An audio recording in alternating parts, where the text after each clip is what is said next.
Oh, dogo vipi? Oi. Vipi? Kama kawaida. Wewe umekuja daa juzi tu unafika unaanza kuongea na wanawake za watu. Wewe njoo. Unafanya nini hapa wakati nataka uende nyumbani? Dada vipi kwa mimi? Wewe vipi? Mimi vipi tena? Dogo umekuja daa juzi unataka kuanza kuchukua madem za watu, nitakuzingua. Kaka vipi? Wewe unajua. Hem tuende nyumbani huko. Wewe msogea. Kwani shida nini yani? Kwa dogo eti kana vimbe eti mwanangu ona njoo eti kana vimbe eti kashikaji. Vipi hapa vipi? Utaratibu ukoje? Eti ananiambia mimi eti mwanamke wake. Eti cheki dogo tena nivimbia mwanangu. Ondoka zako. Subiri basi kwanza sasa. Wewe shida nini? Shida ni demu wangu huyu. Wewe kaka demu wako nani? Ngoja. Ashura nitakupiga kofi. Umenisahau Ashura? Huyu anaitwa nani? Ashura.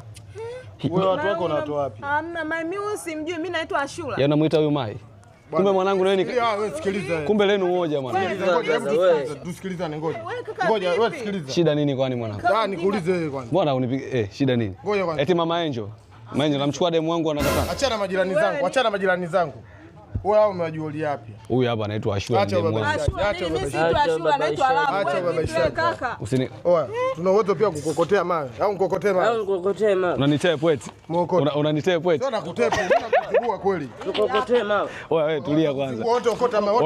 Oya subiri huyu atapiga mawe kweli huyu atapiga mawe kweli. Wewe mkokotee mawe. Subiri basi kwanza oya. Fresh mwanangu. Kwani mimi nilikuwa namzingua tu. Kingamuzi vipi? Mzinguaji gani? Yes, namzingua tu. Unanitea pweti. Shida nini bwana? Mzinguaji gani huyo? Eti Ashura. Atakaje kusuni? Penzi wako kivipi sasa? Unamshika. Wewe. Akupasua.